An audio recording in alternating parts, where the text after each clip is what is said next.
coming on. So the first thing we do for Dear Media is that we like smile for the camera. I don't, it's for the thumbtack. But anyway, I am beyond excited to talk to you. I may look tired because I was like up all night on your incredible website, Lifelines. Thank you. I'm so moved by it. It's very probable I'm going to cry today because I'm so moved by everything you're doing and who you are. Just be prepared. I'm dope. Just let it run. I mean, you know what I mean? People cry all the time. The healing's in the feeling. Oh, I love crying. Yes. I didn't cry for so many years, in my active addictions. And I remember when I started to get sober and abstinent and all that, and I started crying and I was like that Seinfeld episode. I was like, what are these things coming out of my eyes? But now still many years later, I'm always like, oh my God, appropriate emotion. That's so exciting. Who knew? And just so you know, when you get on the other side of your hormones and they start to disappear, then you just cry all the time and you don't even know why. It's like after you have a child and you're just like, I don't know why I'm crying. I'm just sobbing. So much to look forward to in life. Yeah. Then you can't hold them back in any way. Yeah. I don't know. I think that's just me right now. But anyway, I'm so excited to have you on. I'm just going to do your quick bio. Melissa Bernstein. Welcome. Melissa Bernstein, along with her husband, Doug, is the co-founder of the toy company, Melissa and Doug. If you have children, godchildren, you know this so well. I know it so well. And that is the least interesting thing about her, in my humble opinion. Raised by educators, Melissa and Doug started the business in their garage in 1988, and they've been on a mission ever since to provide open-ended, inventive, non-technology playthings for young children.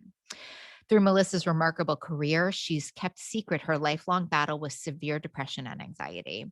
She reveals these struggles in Lifelines, her first book, which is so beautiful to look at and even more beautiful to read, which she wrote to help others who are also suffering. And this book heralds the launch of lifelines.com, which is an online ecosystem that she and Doug are underwriting to support those seeking support, guidance, and community on their mental health journeys. And Melissa lives in Connecticut with Doug and their 6 children. I am so excited because, the podcast is called What You're Craving. And boy, do I think we can get to the bottom of that, Melissa. So welcome to the show. Thank you so much for being here. Molly, I am so happy to be here. I can't wait. So to me, it sounds like I've been deep diving you for the last 2 weeks. So it's a funny thing to do that. And then you just sort of feel like, hey, friend. But I'm excited about that. It sounds like, can you tell us a little bit of the backstory, like the struggle, the double life, and then sort of coming into your truth? It's a beautiful story. Sure. I don't know how much you want me to go into, but, hopefully some of your listeners can resonate with the fact that some of us feel like we never belonged in this world. Yeah, right and here. On this earth. Right here. Yeah. And I felt that way literally from my very first recollection. I felt like, I don't know why I'm here. I don't know what I'm meant to do while I'm here. And I don't understand why people can be so darn happy when we're all just going to die. Yeah. Like it made no sense to me. And because everyone else seemed utterly fine and they seemed to be going about their lives kind of like casually and had this carefree nature to them. And all I did all day was ponder the meaning of life, even at age 3. Right. We're talking like age 3, 4, 5. This isn't like sort of I'm in college in a class learning about this. This is like at a very early age, you had an acute awareness of your feelings. It sounds like. I did. And I wrote verses talking about this struggle that was going on from the age like 4 or 5 on, things like the burden of myself is almost more than I can bear, like things that were just really deep, because when you don't have answers to your questions of meaning, then living here seems utterly futile. Like you really don't even know why you're doing what you're doing each day. And unfortunately, I had this voice in my head that I ended up calling kind of a demon. I didn't even know what else to call it. Yeah. That basically said to me for the first 20 years of my life, just end it. Like, it's not even worth trying. You're wasting your time.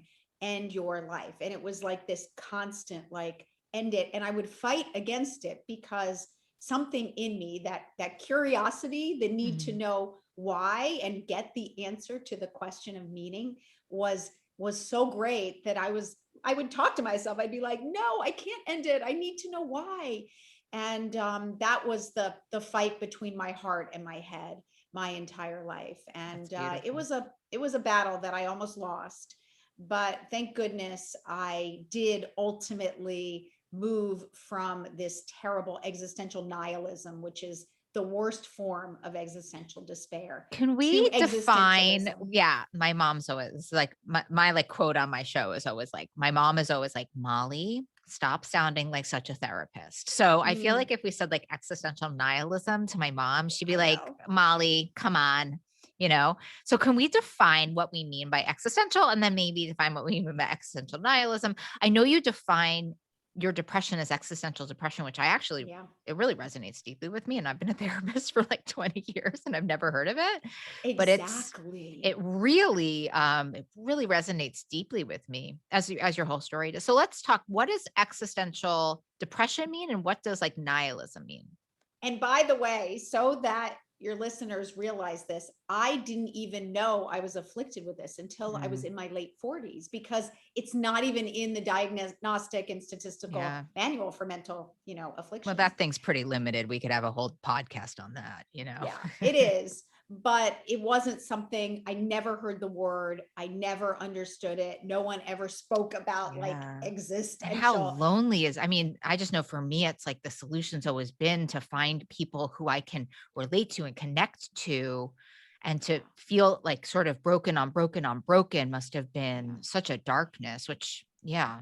It is, and that's a whole other issue. Is, I got the feeling very early on that I could not share a bit of this with the world. And my Yeah. guess is, when I maybe let an inkling of it out really early on, that basically the message had to have been like, what are you talking about? You're a Yeah. child. Like, Totally. go play. Like, Totally. you can't feel that way.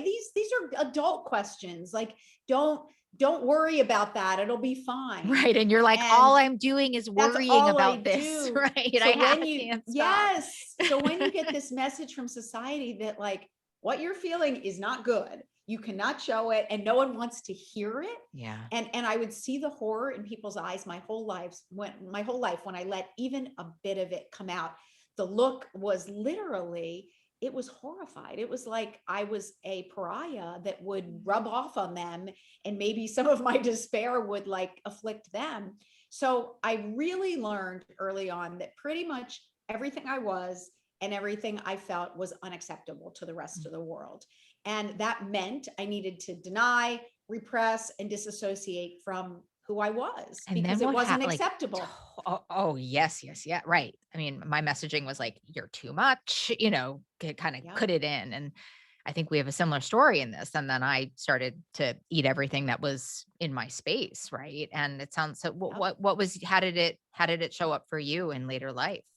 So we all need to be accepted and belong. I mean, that's all I ever wanted, and I think my most poignant, like prose is when I talk about that feeling of loneliness, and Mm, wanting so desperately to belong, yet never feeling like I belong to anyone or anything, or even myself, mm, because I hated myself for not being who I wanted to be, which was popular and fit in and yeah. accepted and loved and cherished, and all those things that unfortunately were so far from my A experience. side note to everyone listening, Melissa's book is just filled with most beautiful, powerful prose that I mean, I could spend the entire podcast, I'm looking at my notes, and just could spend the entire podcast like, no, this one, I don't know that that's like the best use of our time, is me like reading your book aloud on a podcast, but I'd be happy to. It's so Yeah. powerful. Oh, You should have your own, thank you should you. just have a Instagram account with these in little Thank gifts. you. They're really powerful. So I There's think what can relate to most people is when you feel you don't belong and you're not accepted for who you are, but you need to belong, you basically end up creating your own method of belonging. And for me, that became this facade mm, that I adopted literally from the time I was about 5, because mhm. my first grade teacher told my parents like you're going to have a real issue with her. She is a perfectionist to the point where if anything is even slightly awry, she completely collapses. Wow. So I anchored to perfectionism. And when I say perfectionism, I mean 100% is perfect, 99% is worthless, utterly worthless. Like it was no room for error, wow. Which of course ultimately is suffocating because we're humanly imperfect by definition, which I didn't realize. And then the second thing I ended up anchoring to was being a pleaser and a martyr. Because that made me a good girl. That made people like, oh, you're so good, you're so sweet. And that is what I desperately needed, like to be accepted and to be given those pats on the back. So I anchored to things outside myself to give my life meaning. I ended up being engaged in this futile race outside myself for validation through external performance. And I had this big gaping hole inside because I never knew who I was. I never wanted to accept who I was. And ultimately, that doesn't do it. And the cry of your own soul to be seen, at least for me, my own soul's cry became so loud that ultimately it took a long time, but I couldn't deny it any longer. It's so interesting. I read a little bit about the eating disorder that you struggled with. Do you link that to the perfectionism? Oh my gosh, yes. I mean, basically what I had was a control disorder. Yeah. Because it wasn't just eating, by the way. Right. Because the All thoughts, things. Everything, because the thoughts in my head were so big and so weighty and so impossible to get control over. And I couldn't stop this voice in my head. And even my creativity became trying to make order from the disorder in my head. And the way these rhymes come out, I write these verses that rhyme and they're like perfectly metered. So they flow like a song because I also write music. They are my making sense of the senseless. And it's my way of wresting meaning from the meaninglessness that's in my head.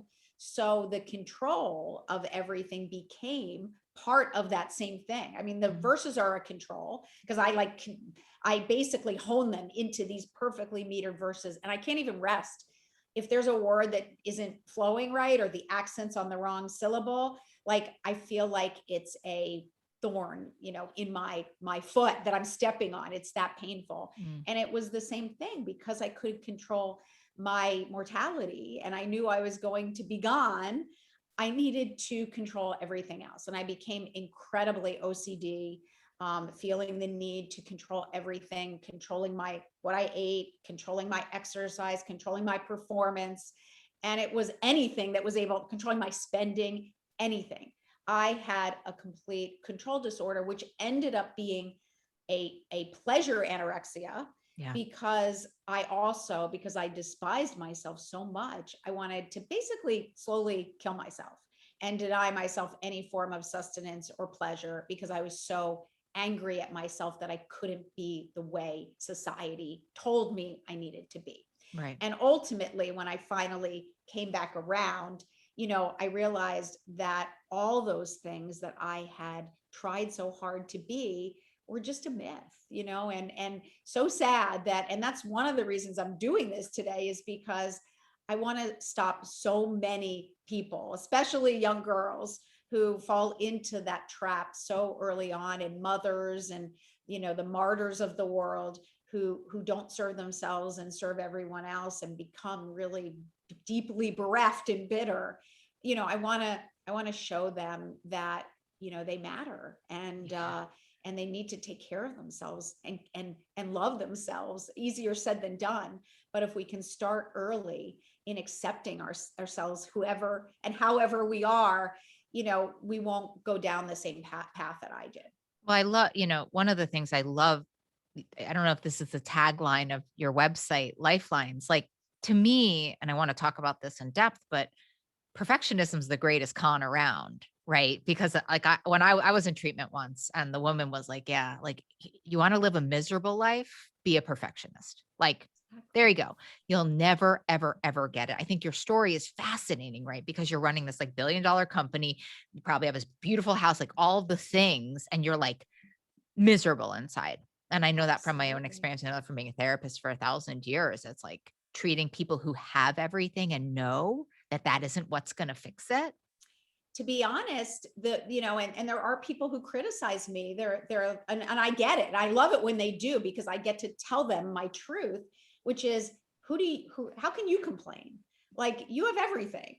Like, you have the American dream. You don't complain. You got it all. And what I say to them, and I love it, I answer everyone who says things like that, because it's all about education, right? And that's one of the reasons I'm coming out, is to say, listen, society gives you that bag of crap, basically sells you this thing that you do this, right? You get there, you have everything you want, and you're blissful every single day. So we all strive. We all strive our whole lives to get there. And I believed it. I thought, once I get there, I'll be blissful every day. You're probably like, okay, so we're starting this company. I'll feel better once the company's made money. Now what did that, can you like put words to that? I mean, that must have been such a darkness. I can't imagine. Well, and I checked everything off. I'm married to my best friend, who I met when I was 19, and we have an awesome relationship. I wanted children. I wanted that Brady Bunch family, because I watched the Brady Bunch growing up. I got it. All the squares. Yep. I got the square. I have the picket fence. I have the house. I have the 2 beautiful dogs and the cat. There isn't anything that has not been checked off. It's all checked off. So for those of us that have checked it all off and it's still not doing it, the level of existential crisis becomes even greater than for those who are still striving.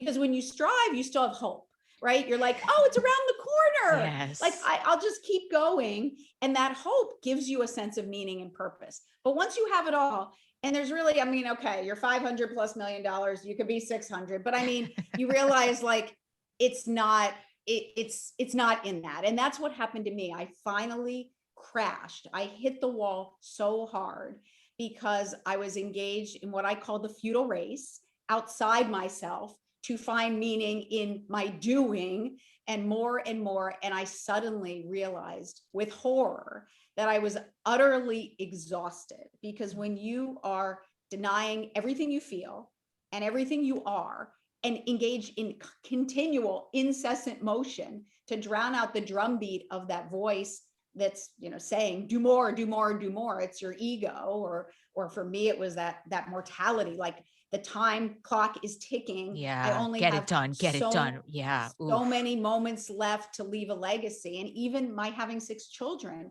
Well, and even you having this, like, such a well-known company, you're like, the legacy isn't done yet, right? I mean, talk about like this hole that just can't be. I've tried to fill that hole. I've tried to fill that hole with like Banana Republic, the big box comes, and I was like, well, I feel a little bit of shame that I ordered so much stuff.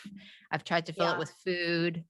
Nope. Exactly. Everything. And one of my verses, I write, I wear a phony smile to hide the truth that I am terrified of everything I can't control, abandoned in a gaping hole, and struggling like mad to fill a void that's ever present still. So that was what I was doing. I was like trying to fill this hole outside by grasping everything I could grasp. And you can't fill an inner dearth, an inner void with outside achieving. I wish it could. You and I'd be out of jobs in this exactly. I'd be really happy. And I'd be like so happy. I would be. Yeah. But what I think is really, I love what you're saying too, because I think in my time with people on the couch, the level of self-invalidation and saying, oh, I shouldn't feel this way. I shouldn't feel this way. And Tara Brach talks about it like this double wounding, like I'm feeling sad and then I'm feeling shame, then I'm feeling sad.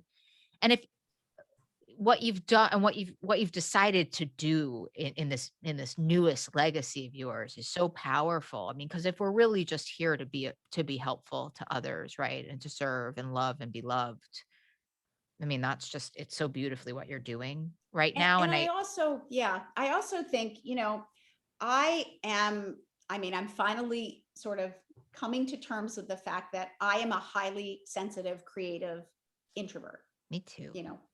And the creatives of the world, create a lot of our beauty. they create a lot of things that people want and enjoy and receive beautiful pleasure out of. Yet the qualities that make them so prolifically creative are disdained by society. And I find that a tragedy. And I think I used to, and again, another verse is, creatives are maligned for being overly dramatic, exceedingly despairing, and uncommonly dogmatic. But it's those divergent qualities that birth such brilliant art. And we all deserve the chance to be exalted from the start. And I think there's a piece where it's just the price of doing business. When you're a highly sensitive person, you have these really intuitive and big feelings. I talk about it all the time.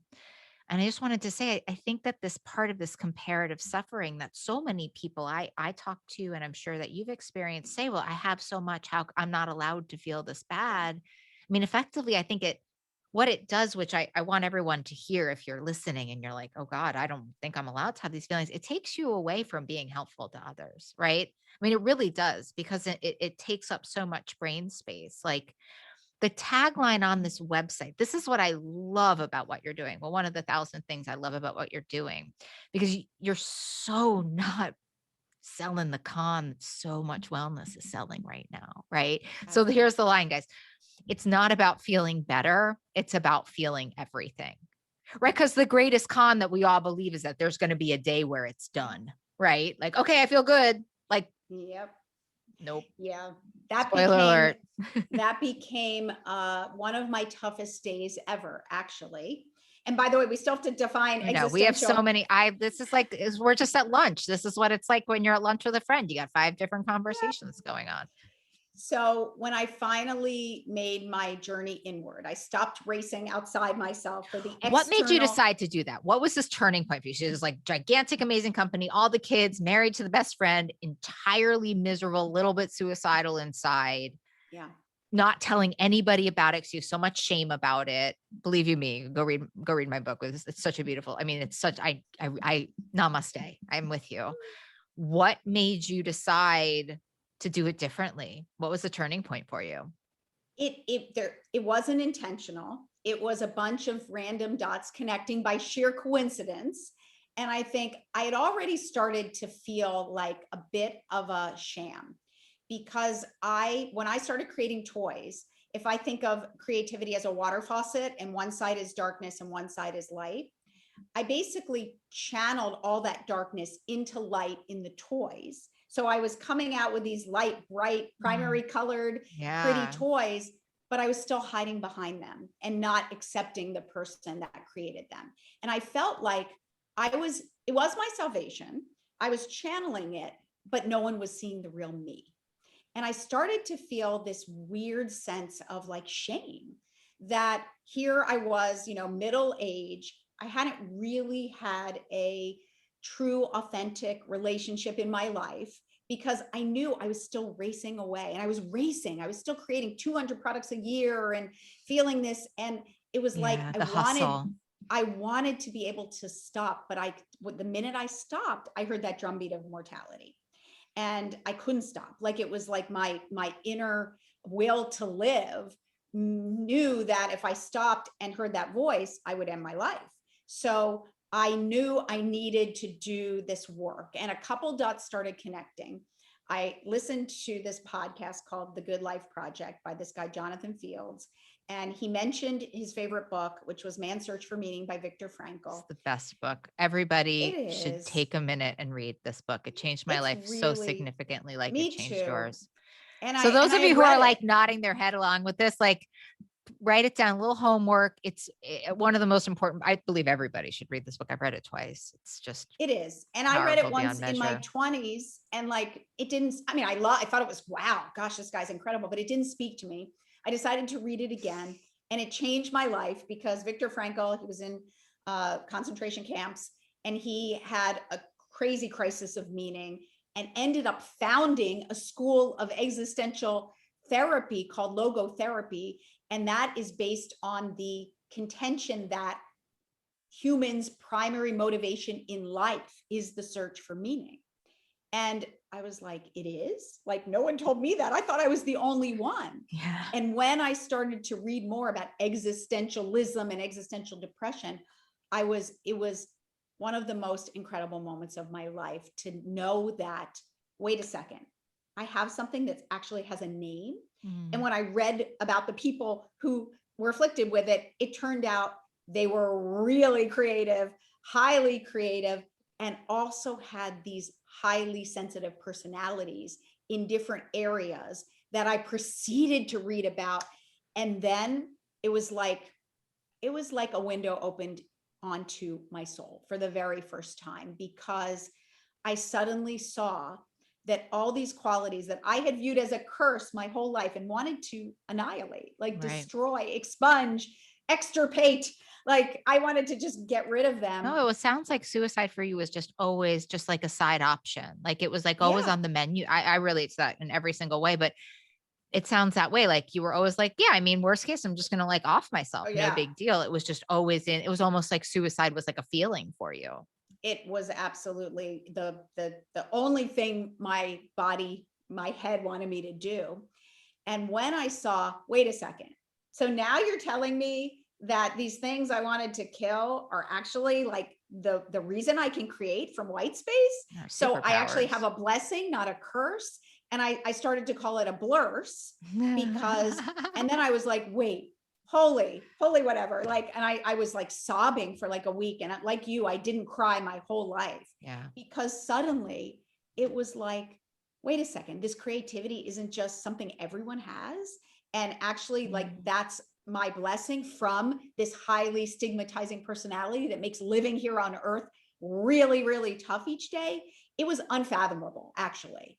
And I was in such like shock. I call it like shalation, shock and elation, because it was shock, but it was also I'm very into your vocabulary. I mean, I feel like we need like a Melissa dictionary. This is like one. Oh, great. We have a lexicon in Lifelines that's a few hundred words, because the English language, doesn't really allow us to express dual feelings that are incongruent seeming at the same time.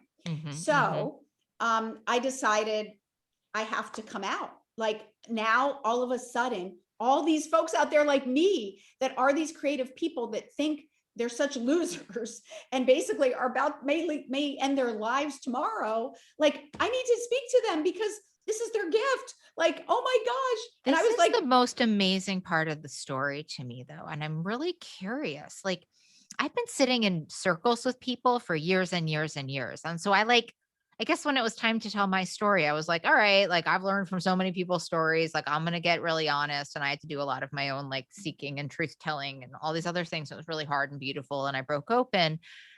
But like, it just occurred to you that this message needed to go help other people? Immediately, I was like, I have to go on Jonathan Field's podcast and tell my truth. And by the way, I didn't speak.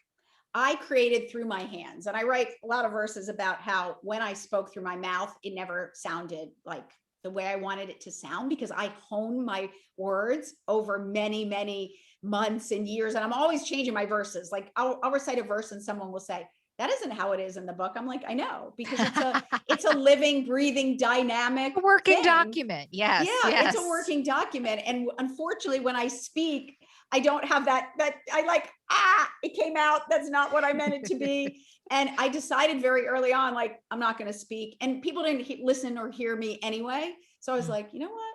I'm just going to create, and I'm not going to use my voice. And, because it's better to not speak at all than speak and not be heard. And, I'll get emotional, but that was kind of my childhood was, you're speaking, but no one's really hearing you. Well, and the first verse in the book, which is so curative, right? Today, I saved a life, although it was my very own, which won't serve a greater purpose till I rescue lives unknown. It's so powerful. It's so what we're here to do, Melissa, all of us. Yeah. And I wrote that when I was really young. So I knew like that's what I wanted to do. I just didn't quite know, it's going to look like this. I didn't quite know how. So when I said I'm going to come out and tell this to like the world, because Jonathan has a pretty large platform, Doug is the only one who knew, and no one knew, not my family, not my parents, nobody knew this. I had just, and it was like this crazy thing. I was like, are you out of your mind? But like something in me was like, you got to push forward because you've discovered something revelatory. And I knew there were others who could benefit from hearing that. And I was so upset that I was middle-aged and realizing this. It like so many decades of hating myself and trying to kill myself, slowly in the worst punishing way.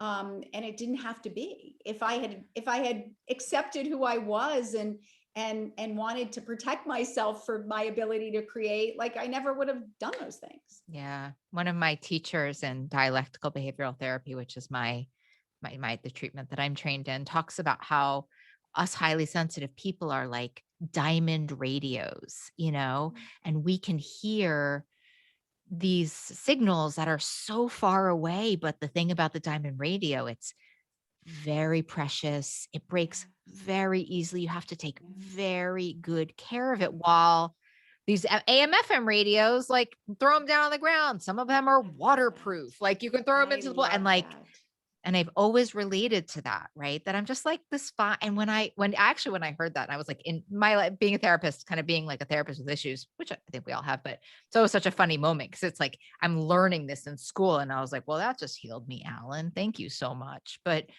I think there's I think about it as those old amplifiers that have all those like levers that go up, and that mine is like, everyone took the levers and just went like, zoop. You know how you just throw them all up on the highest, and it's that like living for me in the world is like, I want to go like this because the lights are too bright. But we're on a podcast. You want to go like this. What is that? I want to cover, like, I want to cover, the lights are always too bright. The noises are too loud. The sensory stimulation is too everyone great. has to stop chewing gum so loud in my ear. It's everything is like, do other people not hear this? Like I'm just, and I want to hide because it's so overwhelming to live when your central nervous system is on such heightened arousal all the time. It makes living in, an insensitive world really challenging. And not to mention, everyone is always saying either you're too or you're so. And you're so emotional, you're so this, you're so that, when it's just who I am. So when you're told that, obviously you get the message that I'm not good as I am. I need to become something different. And we always know parents are doing the best they can. It's just so interesting, isn't it? I think how highly sensitive people also integrate messaging so profoundly. Like, so when I just know this from research too, right? It's an interesting. And it's not just the negative. Like for me, it's both extremes. I always say, both the beauty and the pain of the world are unbearable for me. So beauty too, when I see something that is like poignant, I just sob, and I can't, I have to write it down. I have to capture it. Like I'm really into capturing ineffable moments, that are, you can't put in words, because they're just so powerful for me. I want to document them. Yeah. So my experience of perfectionism is so like asking for help is antithetical to perfectionism, like literally, like it's the kryptonite of perfectionism. So where was that moment where you found yourself able to ask for help? Who did you ask for help for? And then like, where are we now? That's a great question. And I think, when people write me, I get so many, I've gotten so many letters recently, and a lot of them can't understand. They're like, why didn't you get help? And I almost think they're like, it can't be true. Like you can't be this old and not have gotten help, and no one knew, and no one, it's my truth. Like you can, and also I have to say, I think the smoke and mirrors of the life that you lived, that double life. Like if you looked at your life on a piece of paper, you'd be like, that girl don't need a therapist. She's living the dream. And I'm sure it's really, it's so powerful, but so painful the first time you say those magic words, right? I need help. Yes. And my, my validation came from being this superhuman. And literally I would say it to myself. I would be like, put it on. like pour it on. I can take it. Like the more you throw on me, the more I will bear through it. And I bet there are so many people nodding their head.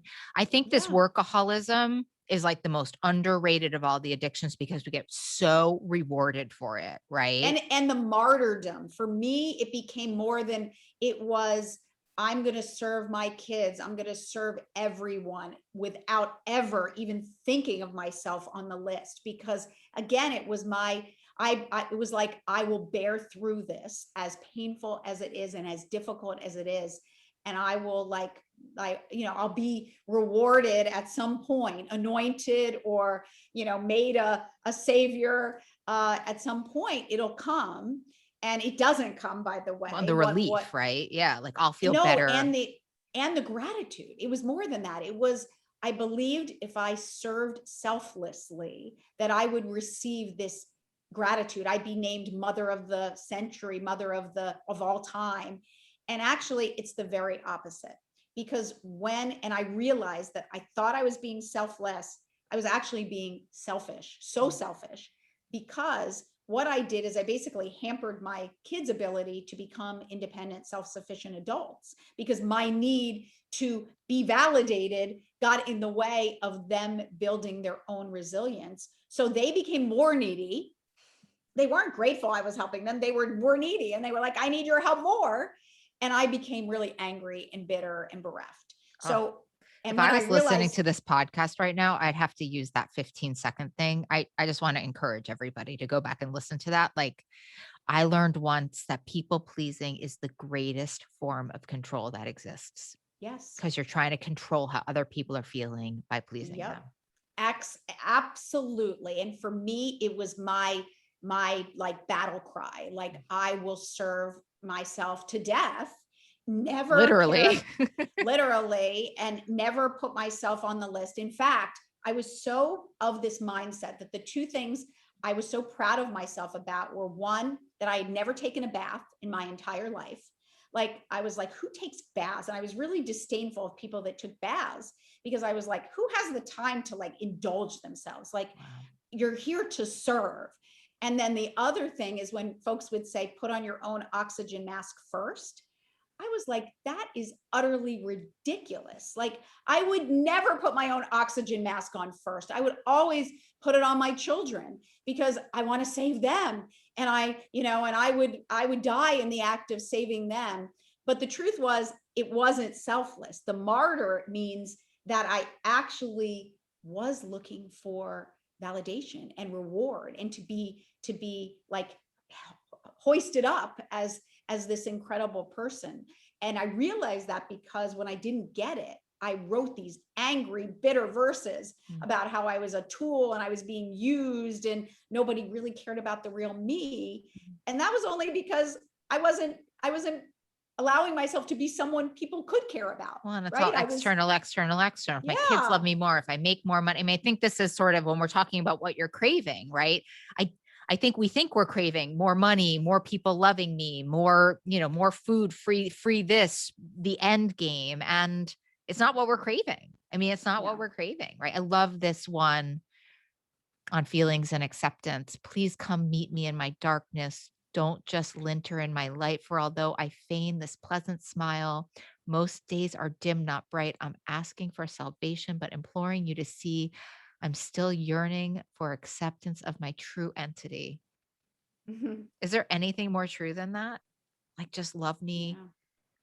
I always think of times when people are trying to fix my problems, when I'm telling them something, they're giving me all these solutions. And I'm like, can you just nod and say that's really hard? That's kind of all I'm good then. Yeah, and I was right there too. I was a fix-it mom, because I think we're so terrified of people's despair, and we're so terrified of being accountable for something awful that they do. That was the first thing that would always come in. And I lived a childhood like that, feeling responsible for someone potentially doing something very bad. So I was always terrified of someone doing something and it being my fault, and having been able to do something that I didn't do. So I think my tendency was always, when someone is, and still is, this is one of my hardest things to fix of myself, is when someone's in a dark place, to be able to hold their hand and say, I'm right there with you. And I've been there. So like, I have when it's someone that's not really close to me, I can do it with no issue. I can go right down there, the abyss. I can hang there with you because I've been there. But when it's someone who it's my responsibility, it takes on a whole new thing, and I want to fix them immediately. Right. And sometimes that's the most invalidating thing that we can do. It is the most invalidating, because you're basically saying, I'm not allowing you to just, you're not allowed to feel sad. You're not allowed to have this existential grief in this moment that you need to figure out on your own. I want to ask an off-label question. I mean, that doesn't have anything to do with complete. What's the reasoning behind never making your toy products digital? I feel like there's some kind of link here. I think that's why I just kind of downloaded into my head. Like, because so just for like those of you who don't buy presents for your godchildren all day, there's not all of the Melissa and Doug toys are all imagination based. There's not an on switch or an off switch on any of them. And the kids play with them for years. So what's like, and you never went with the growing trend of loud noises. Nope. We were as counter trend as you could ever be. And that's because my whole battle, my entire life, has been between the head and the heart. And the heart for me is expressive liberation. And it is just the purest, most blissful, unadulterated bliss. It's like, it's intoxication. And that is play. When you are playing as a child or as an adult, which it should continue through adulthood, you don't have any stress in the world. I mean, you are truly just engaging in what you love for pure, unadulterated joy. And that there's nothing better to living your life. The more you can do that, the more fulfilled and content you will be. So we see toys as purely a catalyst to unleash a child's true innate being and unleash their imagination and their sense of wonder, and to be able to find the extraordinary in the ordinary every single day. Open-ended toys allow that because they're not beckoning the child. It's not all toy and little child and whatever basically a single purpose toy, a technology toy. It has one fixed way of running. It might have different iterations, but basically no matter what the child does, for the most part, it's going to act the exact same way. So it's not taking into account the unique, beautiful chemistry of that child. An open-ended toy just sits there. It doesn't become magical until it catalyzes with that unique child. And the way an open-ended toy is used is different with every single child who plays with it. It's different even at every age that same child plays with it. It morphs with your child. And an open-ended toy is basically almost all child. It's only a tiny percent toy. It's only the spark to unleash the true potential in a child. I mean, there's tears in my eyes. That's like your toys just let kids be who they are, not who the game wants them to be. Wouldn't that be? Exactly. And they're a launch pad to innumerable other things you can create off them. And that's why we really talked about countless ways to play, because the play didn't come in using the toy for its intended purpose. In fact, that was like, if you in your life use things for exactly as they're supposed to be used, you will have a very mundane life. Yeah. You will be kind of like right in the middle. There won't be any apogees of, normal AV radio. Yeah, pick it off the shelf. Right. Yep. But if you see a toy or anything in your life, not as it is and how it's supposed to be used, but with all its possibilities, that's when life becomes extraordinary. Because then you can go out in the world wherever you are. You don't even have to leave your house. You see everything as rife with opportunity and possibility. And that's why we talk about countless ways to play. We'll take a very simple shape sorting clock, and I would always write 10 other ways to use it that have nothing to do with how you put the shape in the proper cavity and fill out the clock. We would use it as a balancing game. We'd close our eyes and have to feel the shape by touch alone and say what shape it is. And we'd create all these other methods of unleashing creativity and imagination using the very same toy. It's amazing. I want to ask this. I have these two questions that are essential that we get to. I mean, you and I could talk all day. I feel so lucky. So you came to terms with the idea, like your website says, that, it's about feeling all the feelings. That's the point of life. And I understand for myself, like it's a maintenance, right? There's Molly maintenance. And I'm curious about what Melissa maintenance is. Like, how do you like, what's the day-to-day operations of not being suicidal anymore?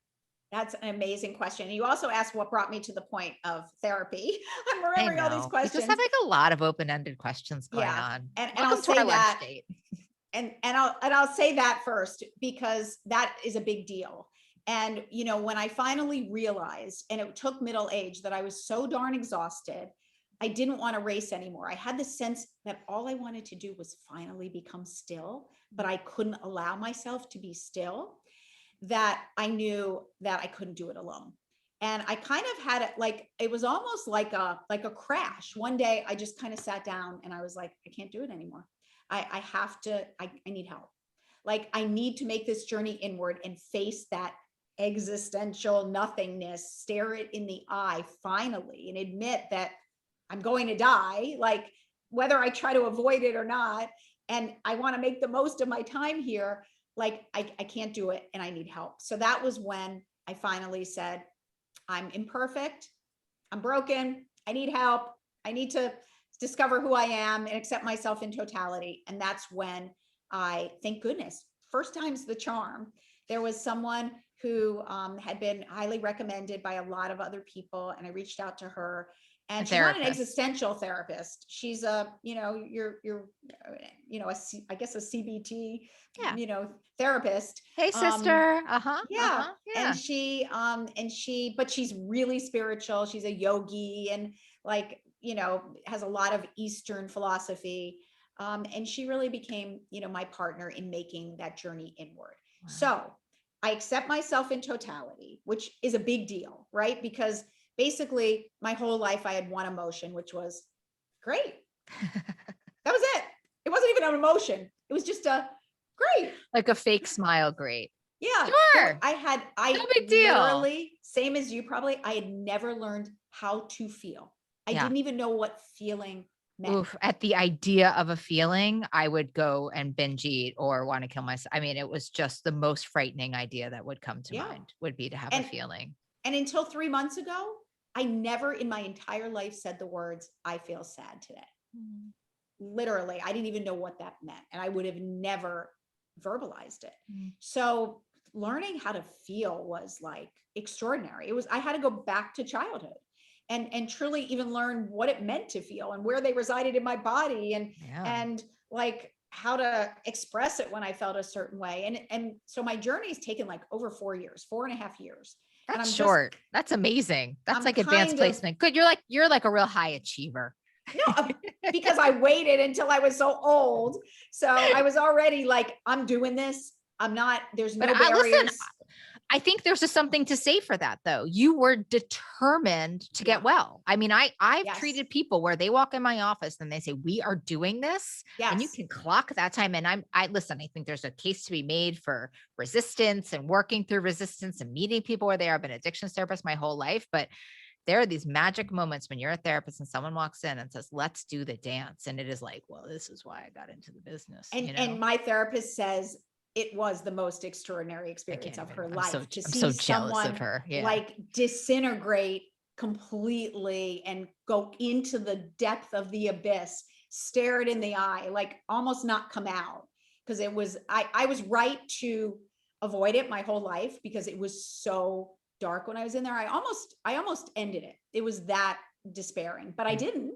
And when I crawled back out the other side into authenticity, I basically left in authenticity, crawled up into authenticity. Went through a little bit of shit, like Shawshank Redemption, through that thing, and you came out.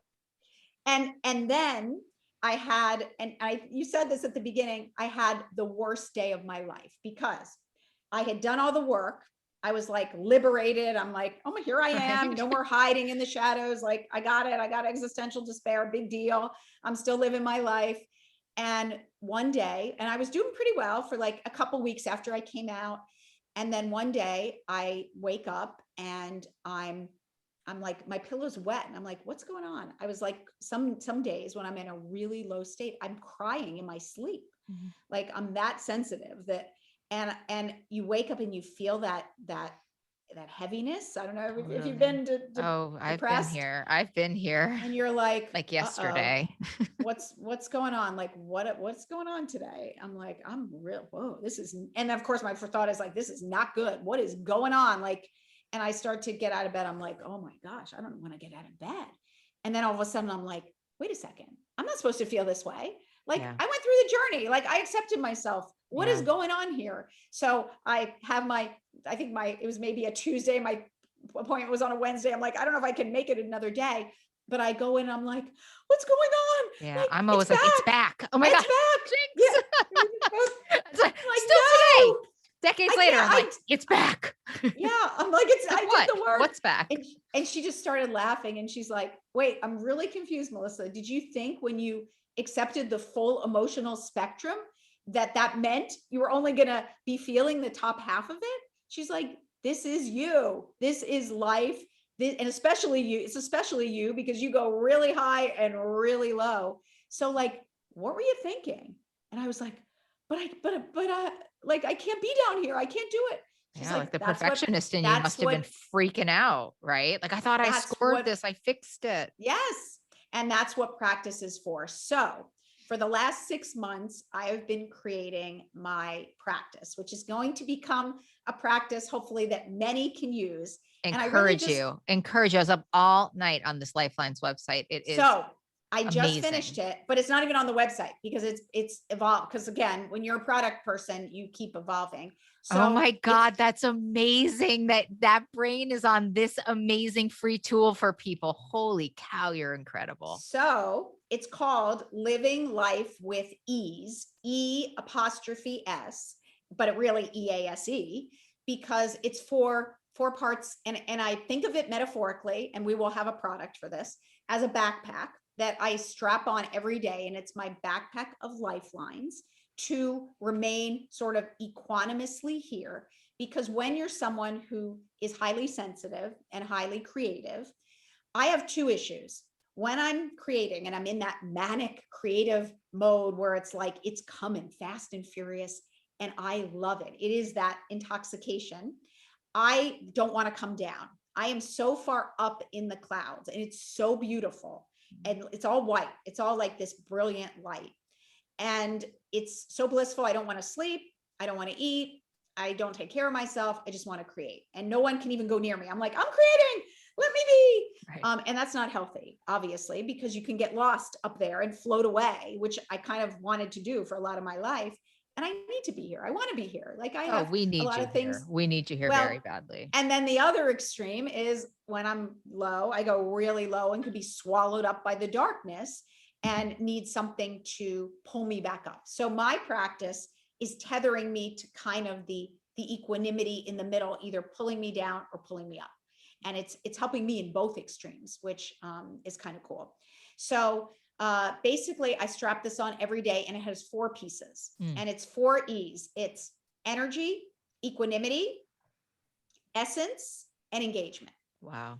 And they're really in depth, but basically energy is keeping your well really full, because my well was empty my entire life. There wasn't Yeah. anything in my well. I mean, I And didn't even have a generator. You know what I mean? My no, gas yeah. tank, it was gone. I had nothing. I'm with you.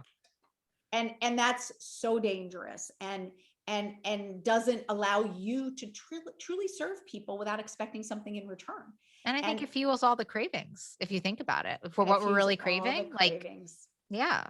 You're exactly right. You need to keep that well, like, replete and just constantly ever flowing.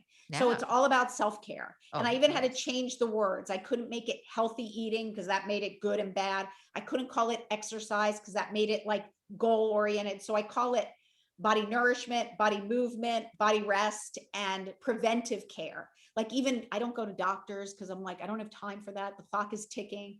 Can't wait in a waiting room.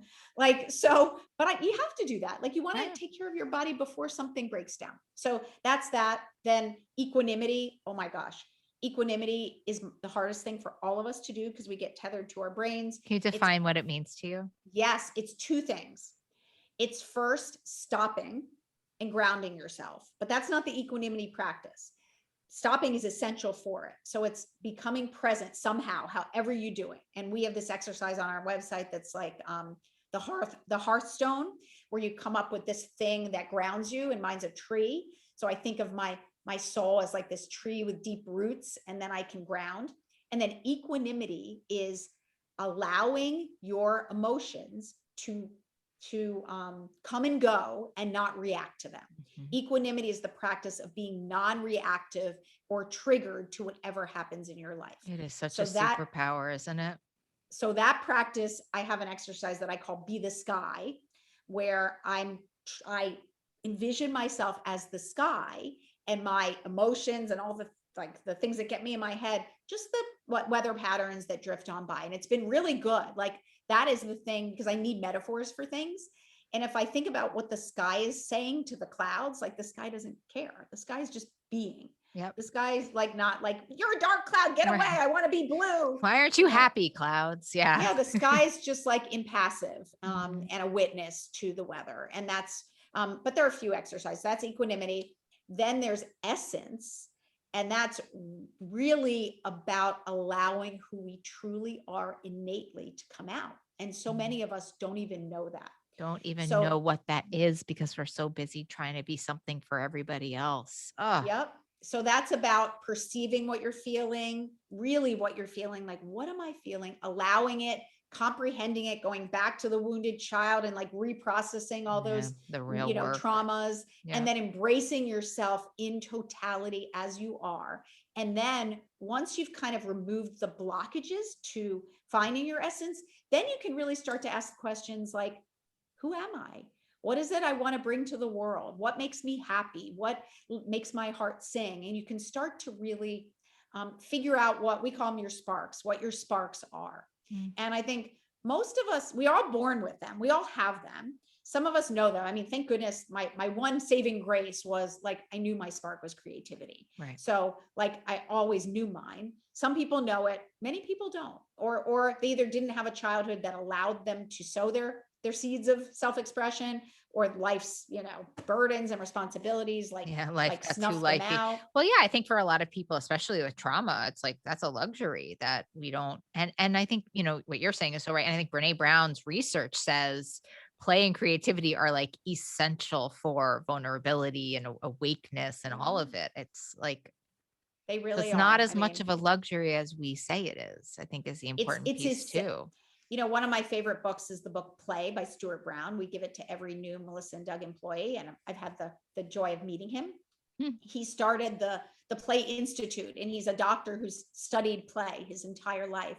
And he basically says that play is not only essential in childhood, but it is a necessity to keep it alive throughout your entire adult life, because the opposite of play is depression. Wow. So when you wonder why we have an epidemic of depression right now, it is because we have lost that inner child within, and we have forgotten what it means to play as adults. And no wonder we're craving all this drugs and alcohol and food. We're craving play and excitement and wonder. Gets a bad rap because when you think of play, you think of running around on a playground and swinging. And a lot of adults are like, I don't have time for play. Play, euphemistically as an adult, is really just anything that brings you joy for no purpose other than the feeling. Yeah. It reminds me of the Savasana at the end of yoga. I had a yoga teacher who would just scream at all the like Upper East Side ladies, like, no, you don't do Savasana because you want to, you do it because you need to. And we need to rest on top of all of it. Like, yes, these things that we think are luxuries are necessities, play and rest and everything you're talking about. They are really necessary. And that's what I realized. I realized self-care, that I put last on my list, is a necessity for me to be able to be anything to anyone. Turns out you do need your oxygen mask on first. Yeah, huh? Exactly. I now realize that. I froze. It's okay. Can you still hear me? Yeah, we're okay. good. Okay. And then the last letter is, one of where it all comes together, which is engagement. And that includes the play part. So it's two things. It's engaging your sparks. So there's two forms of sparks, in my opinion. They're the sparks that are done purely as play for fun. And those are basically become your hobbies. Those are like, for me, it's walking in nature and drinking tea and playing with my pets and crafting and, all the fun stuff, which is play and is essential. But that isn't enough. At least it wasn't for me to bring my life meaning. Meaning comes from taking the sparks that are truly innately your gift and harnessing them to connect with others. And to me, the full circle didn't come for me until I used what was innately unique to me to impact others in some way, whether it's creativity or it's like you're a teacher or you're a mentor or you're a therapist or you're a healer. I think even if you're sitting on the phone with your best friend and you're on equal levels and you're just listening, like you're just witnessing with your best friend on the phone. I tried so hard for so many years to do this on my own. I literally thought because I was a great therapist, I should be able to heal myself, as though a heart surgeon should be able to do heart surgery on themselves. Yes. And wow, I mean, as it turns out, I don't know if you relate to this, I need like more help than most people. And I just embraced that. I need a lot of connection, a lot of spiritual. I need more of it, just to the diamond radio of it all. Yeah. And my mind story said, you don't need anyone. So my mantra my whole life was, I'm an island. I don't need anyone. I can do this on my own. Yeah. And now my therapist says to me, the people who say that are the ones who actually need it more than anyone. Yep. Two things I always say: I'm fine and I got it. Always, never fine. Always, never. Like those are the most dangerous things I literally say out loud. And when it comes, I'm like, oh girl, you got to go call somebody right now. Exactly. So, I just want to say, when we were emailing about coming onto the podcast, you said to me, there's nothing off limits. Ask anything you want. And I was like, wow, that is my love language. That's sort of like what you're saying at the end of it. I'm like, wow, I cannot wait to connect on this deep level with somebody where there's no tiptoeing, there's no eggshells. It's like, we're just going to get, and I'm so grateful that you came on the show today. I mean, I am too. I always love podcasts where I finish it and I'm like, I'm full. I am full.